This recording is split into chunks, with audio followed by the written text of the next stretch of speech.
Welcome.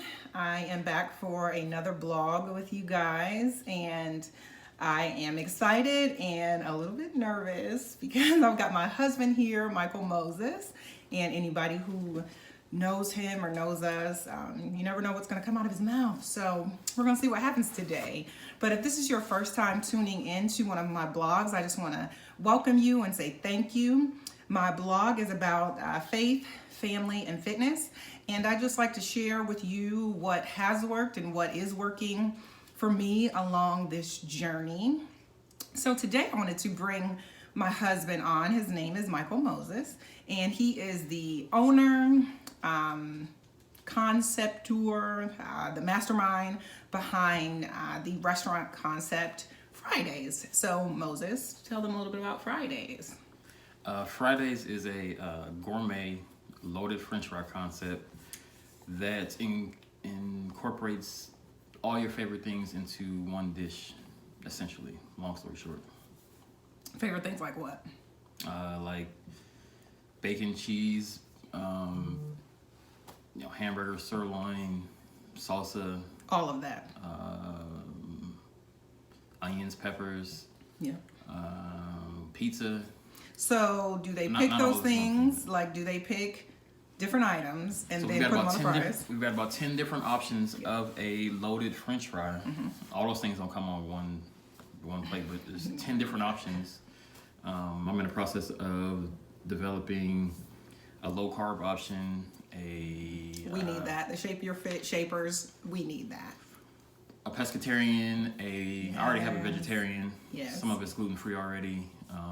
I'm trying to stay. Fries are gluten free. Does everybody know that? Whether you deal with celiac disease or you just have a minor gluten intolerance, fries are already gluten free. So winning there. And so basically, I'm trying. I don't want to exclude anybody. I Right. want everybody to come, have a good time, experience something that they may not have experienced before. If you have experienced it, maybe in a different way or a better experience. So we don't want to exclude anybody. I don't have it now just as because of space. If I had the space, I would now, but I'm moving into spaces where I have the space, if that makes sense. So Yeah. Spaces, multiple. That's coming in on the horizon. So more's coming. A sauce line's coming. Fried dip sauces. I've tasted. I've sampled some of them. Amazing. I am in the process of looking into some licensing where you could buy the frozen fries, bring them home, and make them yourself instead of coming to a store necessarily. So Yeah. A bunch of different stuff, but that's the basis. That's the gist of it. So, doesn't that sound amazing? All of it. If your mouth is watering thinking about it, it's exactly what you think it is. So go to the Instagram at Love Fridays. Yeah. Gotta plug it. LOVEFRIEDAYS. You'll be able to see some pictures, and you'll get sometimes like 1 out of every 100 people don't get it. So yeah, if that's you, go to Instagram. We're gonna talk about that a little later. So we often get asked separately, together, individually as a couple, about not only our relationship and our marriage. So we've been married going on 8 years, and we've been together 12 years this summer. So yes, we get asked about our relationship and maintaining a successful marriage and family. We have 2 young babies. One will be 6 in July, my goodness. And then the baby Carson will be 2 in May. So that, along with our business acumen, we are both entrepreneurs and both worked in corporate America. Mike worked in the food industry for several years, and then we both ventured out on our own to do our own thing. And those ventures have been quite successful for both of us. So we get asked often about how we did it and how we are doing it. And we just want to talk a little bit about that today. So I made a post on my social channels last week putting up some tips. I asked Mike, what are some things that you would say to people? What are some keys to leveling up? And we talked about it together and came up with a few things, just some tips for people that helped us to get to that next level in our business ventures. So one of the things that is really important, and not only that we ascribe to, but that we hear other people, Diddy, The Rock, all these other people who are extremely successful talk about, is focus, laser focus. So talk about how you stay focused during your day when you have so much to do? I think that you have to have a foundation of focus to begin with, right? So some people could say, I'm focused on the thing that I love, but if you really look back on it, you get distracted here and there and stuff pulls you away. So I really think the foundation of focus has to be that this is it and that's it. So, I know stuff happens, you may need to take a phone call, or if you got kids, something may happen with your kids, but basically the foundation is, this is it, this is what it's gonna be, and nothing else. So a lot of people wanna do things, and they say, I want to be a writer, I want to be, I don't know, five or six different things that they want to do, but they find themselves stuck in the same place because you're spread too thin. But you can actually make some headway if you focus on the one thing that you wanted to do the most. Yeah. Once you get that set up and rolling and maybe automated, if it can be automated, then you can go back and look at the other stuff like that. But I've done it myself. I'm not gonna act like I haven't done it myself. I've had people tell me that, and I think Molly's told me before that, what did you say? You're good at a lot of stuff, but you're not a master of any. Yeah. Yeah. Jack of all trades, master of none. You guys have heard that before. Because I can do a handful of things. I'm not gonna lie to you. I can do a handful of things. But so now, but once I started this, I put everything else to the side. I said I'm not gonna spread my time too thin, trying to see, can this hit, can that hit, maybe can they all hit, right. I just said, forget it. And I think it's paid off because in 2 years the valuation of the company is really high and the opportunities are a lot. They're growing. So. Okay, so let's pause, because not everybody, people who are aspiring to jump out into business and own a business and operate a business, what does valuation mean? You don't have to get in, drill down into your valuation numbers, but what does that mean? It means what's your company worth? And it's people evaluate it differently in different scales for however they want to look at it. So it's subjectional to who you're talking to. But the overall thought process is the same. And the long story short definition is, what's your company worth? And who wants to know that? Who would want to know what your valuation is? An investor, A private bank? equity, Yes, no. VC, not necessarily, because No. they give you money based off of interest rate. They don't give you money based off of equity shares. Okay. Your valuation comes from equity shares, and that's the number of equity shares you have based on that number and what they put in. So, an example, let's say I'm saying I'll give you $100,000 for 30%. So I'm gonna grab my calculator real quick. Yeah. See, I don't know. People who aren't deep into business, we don't know what that means. 30% sounds like a lot to give up of my company to me, but he's crunching the numbers, so it depends on. That sounds scary. Easy numbers. I'm just saying. Okay. 30%, depending on what you're talking about, could be a lot. Right. 30% of $1 billion tech company. Right. So regardless, so I'll say I'm gonna give you $100,000. You give me 30% equity in your company, which means the investor now owns 30% of your company. That means the company's worth $333,000. That's your valuation. For $100,000 for 30%. Thanks for that. Easy numbers. So that's basically how that works. Okay. Wait. A bank doesn't care about that because they lend you off interest rate. Right. And they don't own any percentage of the company at all. Right. Good. Thank you. So a bank doesn't care about your valuation because it's good to know off yes. an underwriter perspective. Yes. But they don't take anything. That doesn't go into consideration as to whether they're going to give you a small business. It factors into your sales. They'll look at that because yes. But that's it though. Okay. Cool. So I want to circle back a little bit to what he was saying. We were talking about focus and prioritizing. I don't think he used the word priorities, but zeroing in on the one thing that means the most to you right now. I say often, priorities are not what you say they are what you show they are. So if you say, my biggest priority right now is to get out of my job and start my own thing, you got to look at how you're spending your time during the day. So are you getting up earlier to work on your business? Are you staying up later to work on your business? And then what kind of habits are you displaying at work, at the job you have? Are you showing up on time, early? Are you doing more than what's asked of you? Because reality is, and what we've discovered and what anybody in any business will tell you, if you're not doing it in the thing that you're working now, you're not going to all of a sudden start doing it when you work for yourself. So if your work ethic isn't strong right now with the job you have, even if you hate it, when you are your own boss, you're not going to all of a sudden want to get up at 6 a.m., want to get up early, want to stay up late just because you're not reporting to anybody. You have to start to implement those habits now. So then when your thing, your business, your organization that you're starting does blow up and you have clients out the wazoo, you're used to putting in that work, you're used to the grind, and you're not disappointing people who are now counting on you by having a lax work ethic. So your priorities, they're what you show. Even like you could say your highest priority is this, but your actions actually prove what your highest priority is. If you spend hours a day watching television, that's your biggest priority. That means more to you than starting your business. So. Oh, I got something real quick. Yeah. Here's a quick way to figure out the way you may think, right? So think about when you were in high school.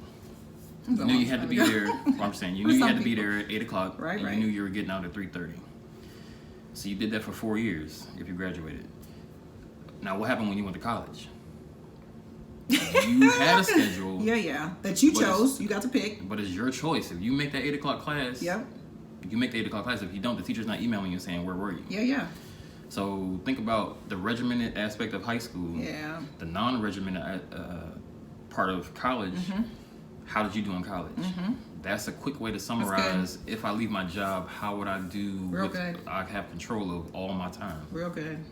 So now you can say, all right, well, when I look back on it, I didn't do that good, and I know I was young, and I'm older now, and so what did I do wrong then? What can I do better now? Yeah. Then you make those adjustments, and then you can get off to, now it's a totally different world. I'm not saying it's the same thing, but you could probably get off to a better start if you left your job to do your own thing.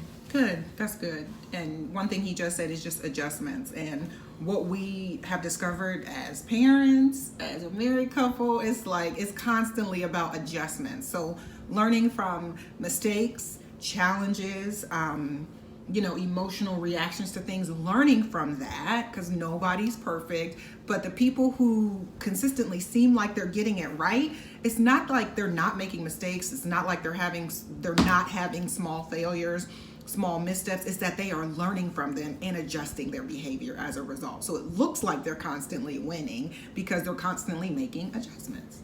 And if you're one of the people who say, I hate change, well, this might not be the life for you. Yeah, no. Because it's 1000% the unknown. You can have some stuff that you want to do, but there's going to be stuff that comes in here that you could never see, you could never even guess that it's coming, but you have to adjust, embrace the change, and strategically make it a win for you versus it letting it cripple you, and then you're out of here, and then you're back filling out paperwork as an applicant. So so that was another thing that was on that little list that we created about the keys to leveling up was not being afraid of the unknown, or not letting the unknown scare you. Embrace the unknown. Embrace the unknown. That's all it is. Yeah, and that's really, really hard for me. Okay, so we're gonna get into our relationship a little bit. I am the one who likes security, stability. It's not that I like a regular job and reporting to somebody or somebody else delegating my time. I like check. I like a consistent check. So he is the exact opposite of that in the way that the unknown does not scare him. In fact, he like he said, he embraces it. He knows how to create his own mental security. So regardless of what the situation actually is or what it seems like, his vision is bigger than that. And that goes into faith too. My faith believers, you guys know that faith is about vision and not sight. It's about what you believe and what your vision sees as opposed to what your eyesight sees at that given moment. So I've really had to learn as an entrepreneur, as going into business for myself, not only with Shape, but with media management and having contract employers for media management, is that I cannot be afraid of the unknown. I cannot constantly spend hours worrying about where my next contract is coming from, just spinning my wheels about things that ultimately are out of control. The only thing I can do is do what I'm being paid to do to the best of my ability and put all of my energy and focus into that, and believe that because I am committed to creating great work, great opportunities are going to continue to come to me. So what's your mentality about that? Here's the thing about the unknown Yeah. that probably sends 99% of people the wrong way, is because you assume the unknown is a negative. Yeah. Oh, that's good. What if I told you this morning you woke up and you had no idea, but by lunchtime somebody handed you a check of $20,000? Well, that's the unknown, right? right. But That's it's a good. win. I mean, you assume. But you're taking it. That's Exactly. real good. But you assume the Yeah. unknown, what I don't know, what I don't see, is Yeah. bad because you don't see it. Well, what if the unknown is really good, and what you got coming around the corner is bigger than anything you've ever even imagined? That's real good. So, I mean, if man, you think about it, you're that way- preaching. Well, I mean, I'm not You are. a preacher. I'm just telling you probably what goes into my mind more versus somebody else's. Like, So good. well, what if the unknown is I blow this door wide open and we never have to look back? That's what we doing. I mean, We're you blowing know. it wide open. So, That's I mean, good. That's but you, real but good. you create your own energy. Yeah. So Yeah. if your yeah. unknown is negative, well, I guess it's probably sitting right around the corner from you. Bad stuff. I mean, you know. But if you approach it in a way that I'm going to win regardless, you probably can find something in any situation that's good, and you focus on that versus the. So I mean, That's good. And I can even speak to that from a fitness perspective. I did a post probably, I don't know, at least a year and a half ago, talking about the what if, and it's exactly on that same line. What if the what if is a good what if? What if you give it your all this time and you lose more weight than you've ever lost and you've kept it off? Instead of the what if being a negative, let the what if be a positive. Like, what if I actually start getting up an hour earlier and being consistent with it? Guess what's going to happen? The change is going to come. So too often we think about the what if as a negative. We compare the what if to our past experience when we didn't even give it a chance to really work. So then your perspective is skewed. So you can't compare your what if to 2 weeks of energy that you gave to something, whether it's a new fitness regimen or trying to start your own thing, a new program of any kind. You can't compare your what if to the thing that you didn't give your everything. That's like real good. So here's what happens. It's all layers, right? You hear people say there's levels to this and the whole thing, but it really is, right? So yeah. when you're new and you're trying to figure out the what if, that what if becomes, here's what's going to happen. Confidence, right? There's a question mark on the what if. Now I got a confident statement, like I know what's about to happen here. Yes. So when I walk into a room now, and for a long time, probably since she's known me, but like there's no what if. Or since like, you've known me. Well, whatever.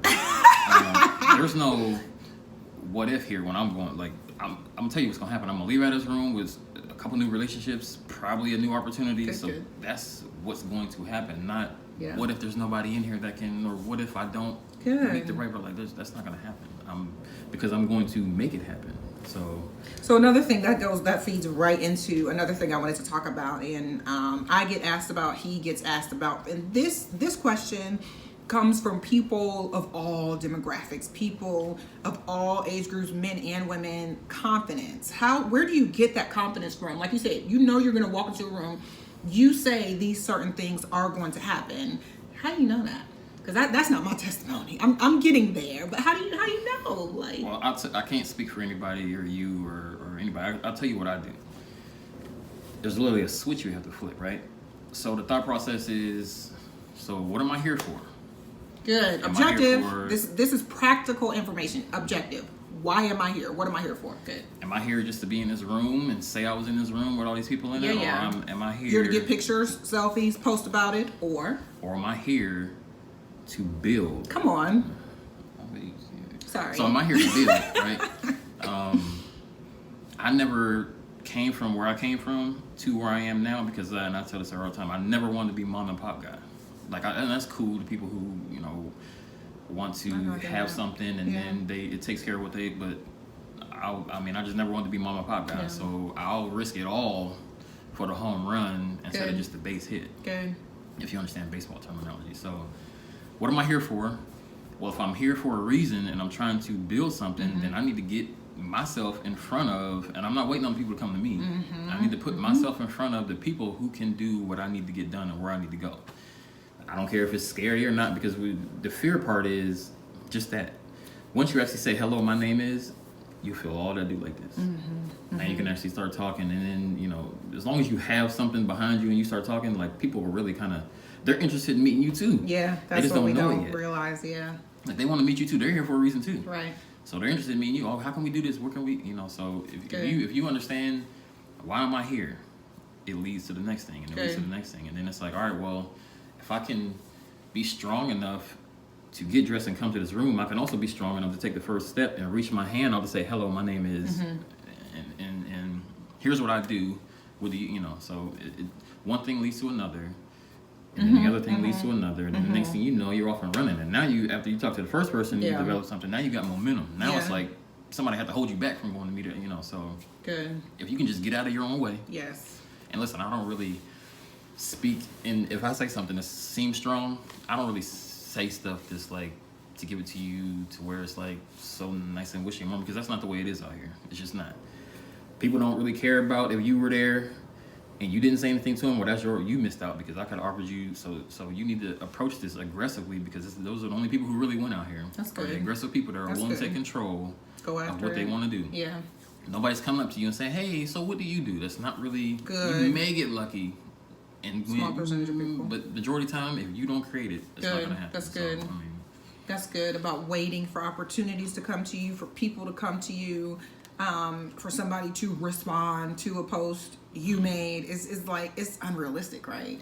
I mean, because it just doesn't happen. I mean, there's a small percentage. You probably may have heard of. I mean, I don't know. It's not going to really happen. I wouldn't count on that happening. If that's the case, you'd probably be 80 years old saying, I should have, It's just not going to happen. That's good. So, lots of good things that he was just saying there. And for me, that's a daily and even situational struggle that I literally have to give myself a pep talk before going into situations like that, telling myself to trust who I am, trust that I know what I know, and then just canceling all doubt. And like he said, going into a room and in your own mind, leveling the playing field in your own mind. Doesn't matter who's in there. You are there for a reason. I encourage you to lie to yourself. Like, I should do it. That's how I got here. I just lie to myself. Like, nobody here is better than me, or so-and-so said that I can't, Like, I would literally lie to myself. Yeah. And I would know that I lied to myself. Yeah. But I would still believe it. Now I got to prove you wrong. Then that can build the momentum to your confidence. Like, I swear, in high school when I played basketball, I would lie to myself and say somebody in the crowd said that I'm terrible. Or, so. Whatever it takes mentally for you to cancel that fear, cancel that doubt, get up that confidence, you have to do it. And I'm going to keep it all the way real.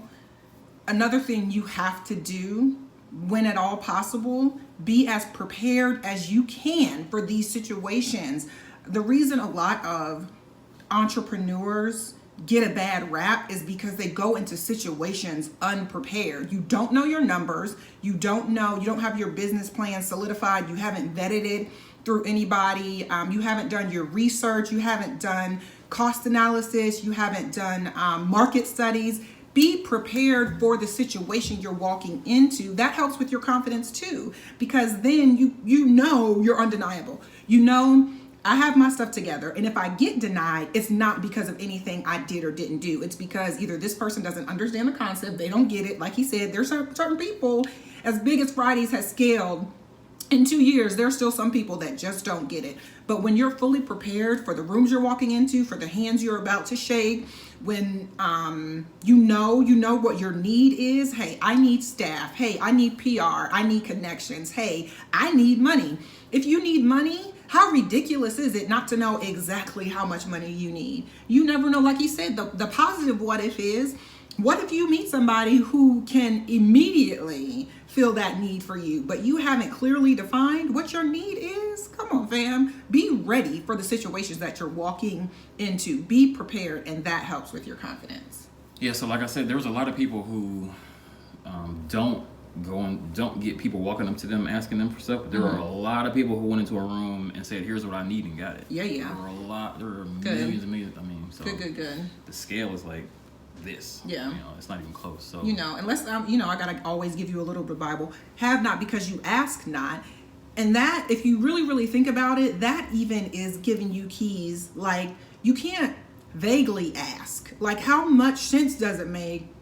Have not because you ask not. Well, I need some money. Well, how much money do you need? I need some staff. Well, what kind of skills do they need to have? So know exactly what you're asking for so that when somebody comes along that can fill that need, you have specifics for them. You have details. And even if even if that person can't directly give it to you, yeah. how are they gonna go explain it to somebody else what you good. need? I mean, you know, so I mean, it's, you never know who people know. That's another thing that, you know, has helped us, and we recognize in every situation to treat people equally. You know, you never know who can help you, and you never know who they know. So it's very important. What you start to understand in the business world is that wherever you live, wherever you're from, these circles tend to be pretty small, and then they start to overlap. So you never know who knows somebody else, and if that person can't help you, they might be connected to somebody else that can help you. But if you don't have your details straight, if you can't lay out your whole foundation for them, how do you then expect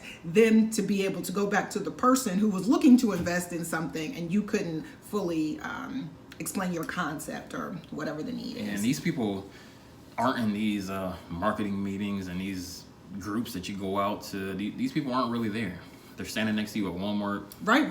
They don't live in the boardroom. That's good. good. They're at Kroger. That's so good. They're in line next to you in Easton. I mean, you know, wherever you live, these people aren't directly in these places you go to talk to people who can help you. Like, these people are standing right next to you in places you would not expect. And it's the person who doesn't look like they have anything that's got everything. That's good. So it's not the guy walking in with the $3,000 suit. Seriously. I mean, he's that guy too. Yeah.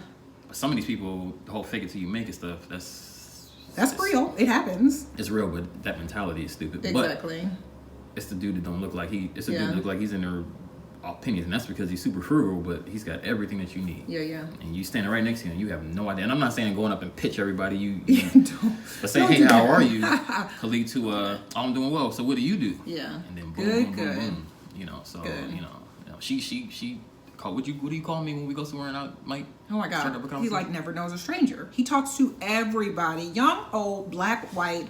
He will have a conversation with everybody about anything. And I'm standing in the store like, we need to go. Can we go? And it's not necessarily because I'm trying to tell them what I do. Yeah, pitch them on something. I mean, it's just a matter of life. It's just a matter of like, you know, like we were at Potbelly the other day. Oh my Lord. Some lady thought I had the Tesla out in the parking lot. I just said something about the rain. Right, it was pouring. Then, you know, so I mean, you know, she was like, "Oh, how you like that Tesla? That ain't our Tesla." I was like, I do like it, but it's not mine. Right. You know, she was like, "Oh," and so you know, I it's guess just one we of those look things. like money. It's just one of those things. No, like, for real, that's good. You know, I hate people. Well, you probably hate selling too because you can't sell to people that you hate. Like, you got to figure out what do you have in common, and how do I emotionally get you to understand what I'm talking about or what I'm doing. So I mean, there's layers to this stuff. We have advanced conversations, but okay. One last thing.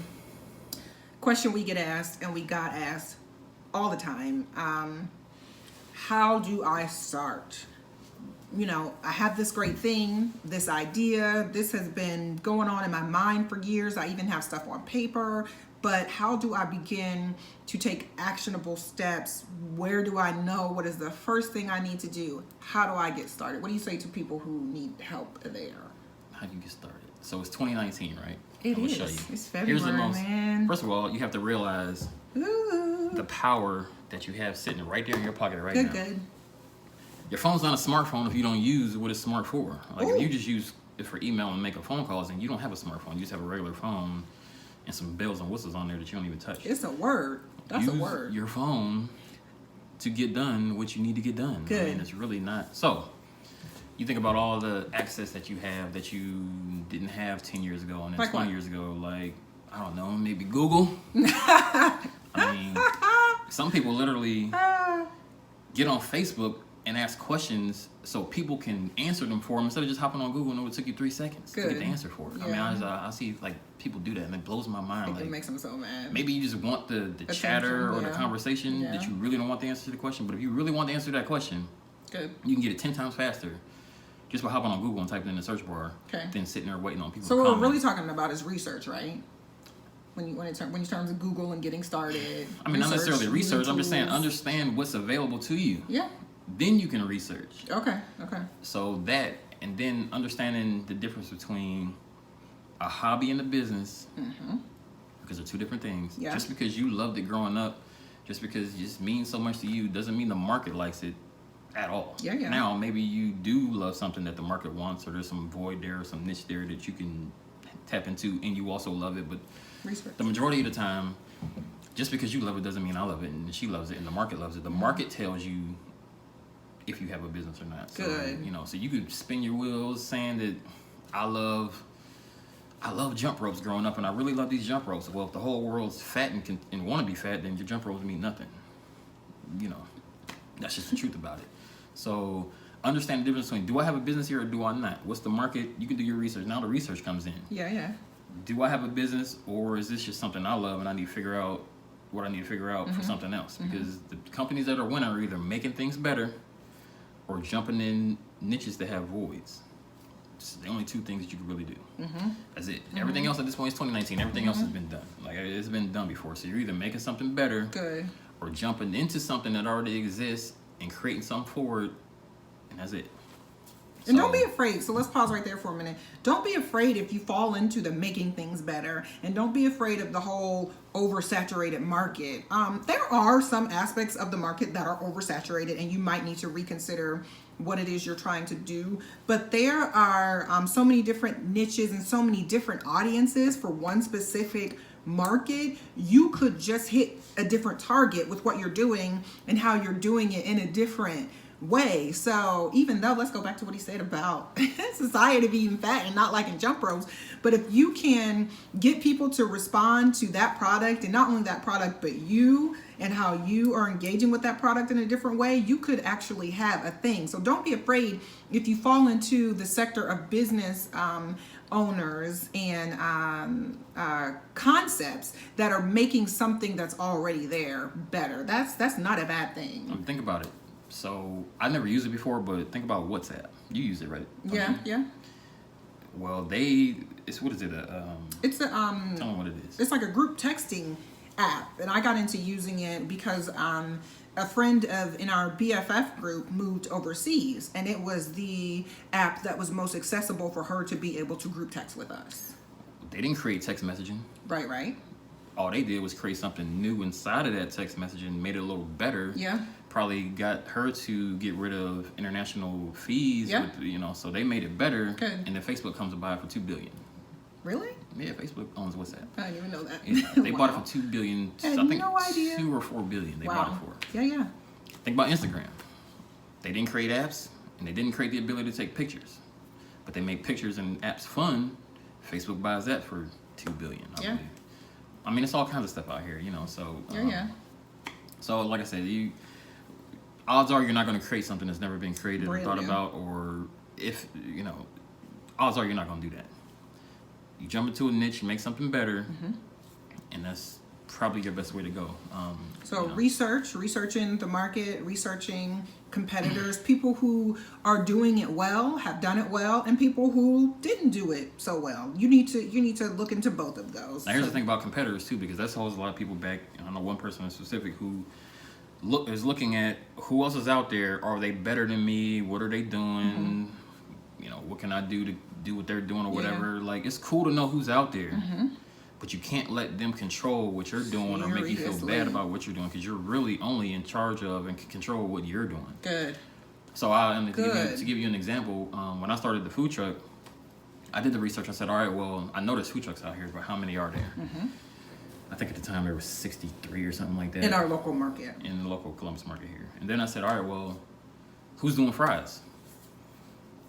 One person. Good. And then I said, all right, well, who's doing them like I'm doing them? They were doing them kind of like I was, but not. They had a bunch of stuff that was hard to understand. You didn't know what some of the stuff was. The only thing you really knew what it was the fry. So I said, all right, well, I'm bringing in everything that you already eat every day, like bacon, cheese. I said it earlier, I'm bringing all that in, so you don't have to ask me, what's this? So I'm eliminating that part of it. and I'm putting it together in a fun way, just stuff that you already know what you're having. So then, guess what? That one is gone. They're out. So now it's just me. So I'm like, all right, I've got something here. Yeah. Now, what do I have to do to develop this? All right, I need a menu. I need it to be concise, where you don't have to ask me, like I said, what's this or how long, and then what's the vehicle that I need to get it to. I've had to pick between a trailer and a food truck. Well, I already own a box truck that I got from U-Haul, so I don't need a food truck, which costs $20,000 more than a trailer. I said I can just use my box truck and I'm gonna hook up a trailer and still get there. So I save money there. Practical. Now, how am I gonna brand this? Yes. And a lot of people go wrong there. Super important. Lots of people go wrong there. From a branding executive, had done it for years for other people, other companies, both in the private and public sector, and then for myself, and then for branding. So like I said, I never came here to be mom and pop guy. So I said, all right, well, if I'm gonna brand this thing, I'm gonna brand it to look national, even though I'm the new local guy. Right out the gate. And initially, people were, seriously, within probably 2 months, people were asking me, where am I franchising out of? And I would tell them it's me, and I could literally see, tangibly, physically see. Wait. We have this joke about Soul Train. It's not a joke, it's real. Well, no, the joke, the way we saw it, we made it a joke because we're hilarious people.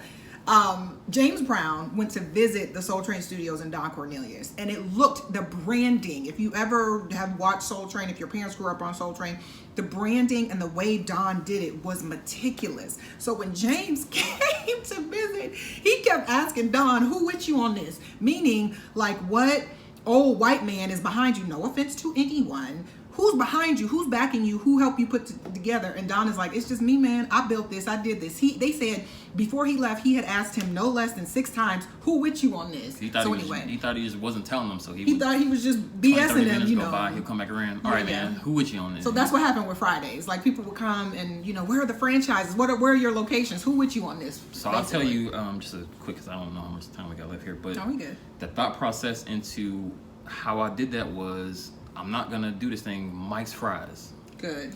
Or and some people will do that and it works, and Aunt Annie's did it, but nobody really knows who Annie is. But and then some people have their names. But to me personally, the fastest way I could shoot across the country is if I didn't make this about me. Good. I made this about that logo. Yeah.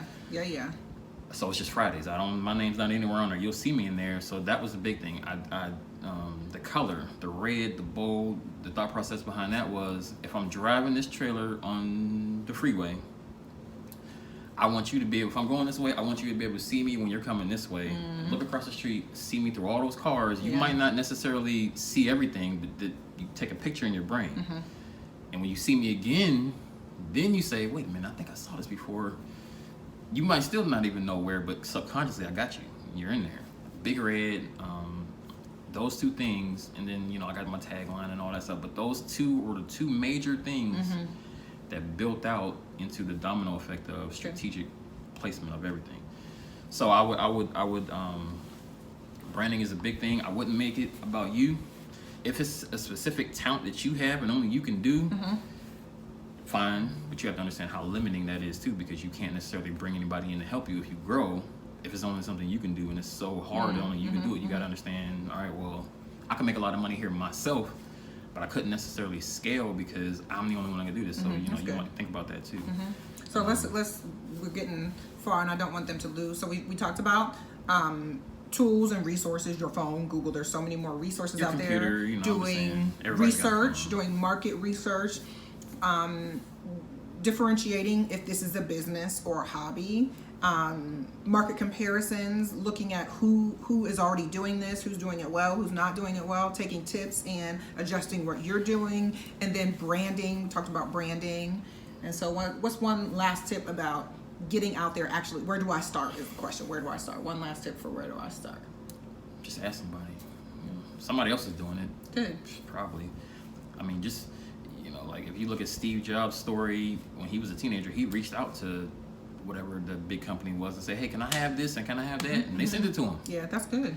And then he asked a couple questions and they answered the questions. That's good. So, if you see somebody out doing what you want to do, just go up. Like people love to talk about what they're doing. Now that's true. Themselves and what nobody's gonna they might tell you I might not have time right now, or text me, call me, email me, but people love to talk about themselves and what they're doing. And you can even phrase it. If you really want to get real information, phrase it not as, hey, I really want to do this too, because they're gonna say, oh, you know what, you my future competition. I'm gonna tell you no. That's good. Just go into it as like a fan, like, oh man, I love good. donuts so much. Like, how do you guys do this? And That's like good. go into it as a fan. Yeah. Maybe they'll tell you, because you know, and everybody's scared of other people coming in, and everybody knows that essentially there's room for everybody if you do it.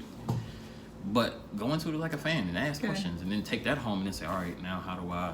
And then you start to build it out. So I mean, strategically, how you build it, you can just ask somebody, or once again, you can just do the work. And once you actually get out there, you can tweak it as you go. Yes, I was gonna say that. That's my first gonna day. be one of my tips. My first day was, in all judgments, a terrible day. But my second day though. Rough. My second day though, Yeah. I was Barry Bonds out there hitting Cubby Cove, like Confidence. so. He has it. But I'm saying, but all that comes from just getting out there and Doing and falling on your face. Doing. You're not gonna build So confidence by sitting there waiting. You're gonna build confidence by doing, trying, and you build up. Yeah. You know, you build all that up. So. And my last little tip for that, because I was one of those people, how do I start? Where do I get started? Especially with Shape Your Fit and the website. Is if you're a person who is a perfectionist, and that can really be a hindrance to you, because you want to have all these things in place before you start anything. Just start. Take a step. Write a blog. Write a chapter of the book. Start. Do something, and then, like he said, adjust. I got the website up, and I'm adjusting constantly to make it better. If you go back to some of my first vlogs, the content itself isn't bad, but I learned better editing tips and lighting tips and all this other stuff that I've made adjustments along the way. Like he said, that first day was rough. I was on the trailer with him. Rough. But making immediate adjustments and learning from those steps you took. If you don't take the steps, you can't improve until you start something. I'll take credit for that, because I helped you with that a lot. You helped me with what? Telling you just do it. He did. Because listen, I don't care. Me personally, like, I could care less if I don't have. If I need 10 things and I got 6, like, I could care less. Like, you're gonna hit it with these 6. That's good. And then I'm gonna get 7. Then I'm gonna get 8. Yeah, and I'm like, not only do I need the 10, I need one more just in case. I need 11 things. How much time would you say you probably lost?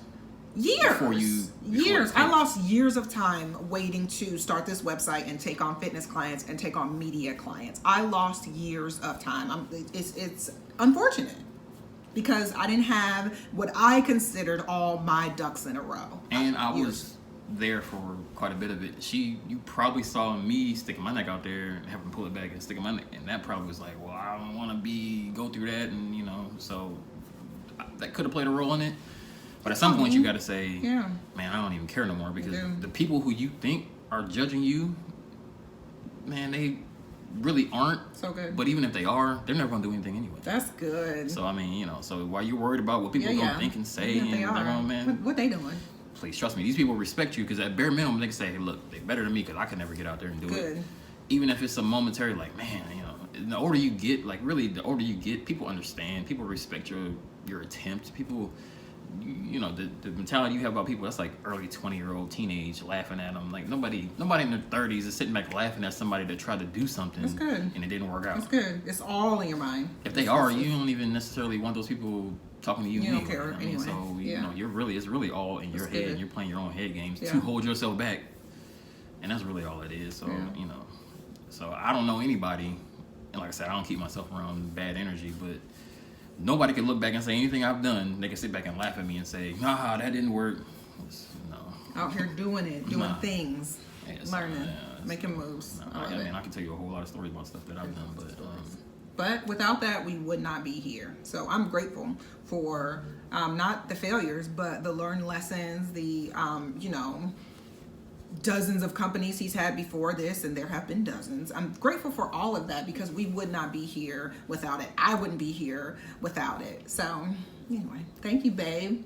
I'm so glad he was on this podcast. You ain't charging nothing.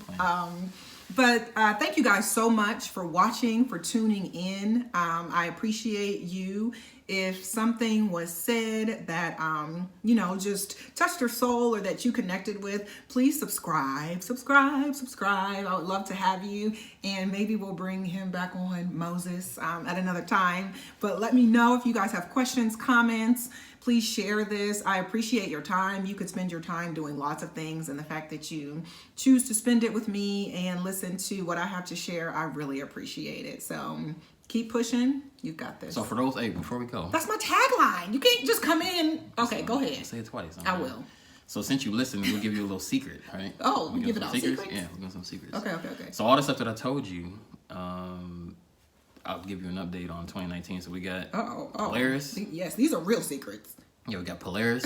We got Gehenna coming in a couple weeks. Mike! We got Chicago. See, I don't like to talk about stuff before it's final. That freaks me out. I told you I don't care. Okay. So Polaris, yes. If it don't work out, guess what? So something else will.